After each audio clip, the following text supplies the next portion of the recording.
নায়িকা একজন মাহিয়া মাহি, আপনারা অনেকেই চেনেন, বাংলাদেশের মুসলমানরাও চিনে, হিন্দুরাও চিনে, ছোট বাচ্চারাও চিনে। কত সুন্দর সংসার করতেছে। চিন্তা করেছিলাম সংসারটা মনে হয় টিকে গেছে। আল্লাহর কসম করে বলি, আল্লাহর দিন যেই ঘরে নাই সেই ঘরে শত কোটি টাকা থাকলেও শান্তির আশা করা যায় না।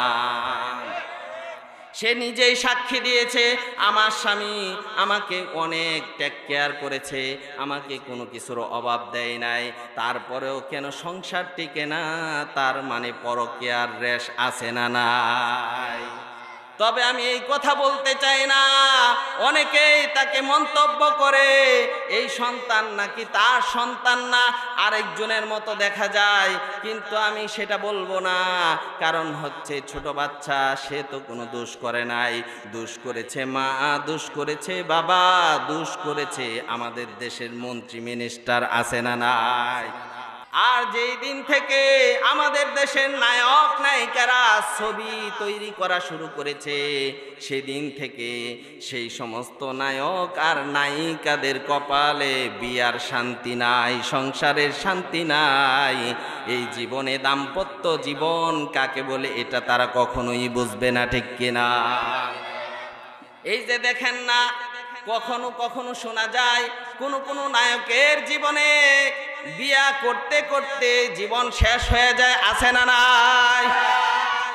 আবার অনেক সময় অনেক নায়িকাদের জীবনে দেখা যায় একটা দুইটা বিয়ে নয়, বিয়া করতে করতে যেন জীবনের পৃষ্ঠা শেষ হয়ে যায়, তারপরেও স্বামী শেষ হয় না, আছে না নাই?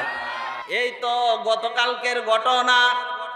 আমি আল্লাহর কসম করে বলি, ও মুসলমান, ও আমার মা বোনেরা, ও যুবক বন্ধুরা, কখনোই আল্লাহর কোরআন ছাড়া, আল্লাহর দিন ছাড়া, আল্লাহর ওয়াহদানিয়ত ছাড়া, দিন ছাড়া কখনোই শান্তি পাওয়া যায় না, ঠিক কিনা?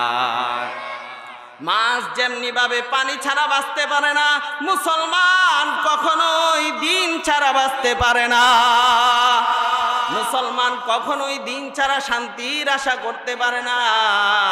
এই তো একদিন আগের ঘটনা, আমাদের চলচ্চিত্রর নায়িকা একজন মাহিয়া মাহি, আপনারা অনেকেই চিনেন, বাংলাদেশের মুসলমানরাও চিনে, হিন্দুরাও চিনে, ছোট বাচ্চারাও চিনে।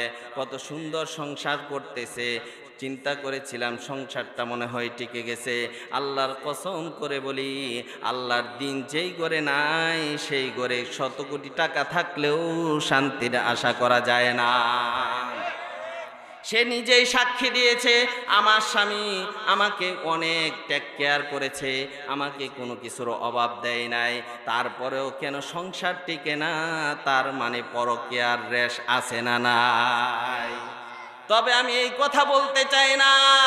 অনেকেই তাকে মন্তব্য করে এই সন্তান নাকি তার সন্তান না, আরেকজনের মতো দেখা যায়, কিন্তু আমি সেটা বলবো না। কারণ হচ্ছে ছোট বাচ্চা, সে তো কোনো দোষ করে নাই।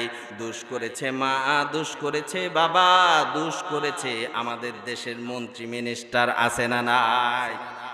আল্লাহর কসম করে বলি, এই মন্ত্রী নাকি আমাদের কোরআনকে নিয়ে কথা বলেছে, ইসলামকে নিয়ে কথা বলেছে, হজকে নিয়ে কথা বলেছে। ক্ষমতা বেশি দিন টিকে নাই, কয়েকদিন পরেই টাকলা মুরাদের মন্ত্রিত্ব চলে গেছে, ঠিক কিনা? কোরআনের মধ্যে যারা হাত দেয়, কোরআনকে নিয়ে যারা কথা বলে, আল্লাহর কসম করে বলি জমিনের মধ্যেই তাদের অপমান আছে না নাই? ও মুসলমান ইমানদার, আমি যে আয়াতে কারিমা তেলাওয়াত করেছি, আমার আল্লাহ ডাক দিয়ে বলেন, ওয়া মা খালাকতুল জিন্না ওয়াল ইনসা ইল্লা লিয়াবুদুন।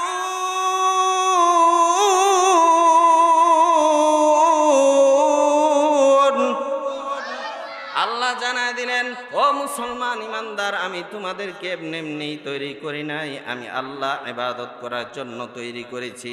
আমি আল্লাহ পাক রব্বুল আলামিন জানায় দিলাম, আমি তোমাদেরকে আমি এমনি তৈরি করি নাই, আমি আল্লাহ তোমাদেরকে গোলামি করার জন্য তৈরি করেছি। এই যে এত নিয়ামত দান করলাম, এই নিয়ামত মৃত্যুর আগ পর্যন্ত গণনা করে শেষ করতে পারবে না, ঠিক কিনা? অন্য আয়াতের মধ্যে আল্লাহ বলেন, ওয়া ইন তাউদ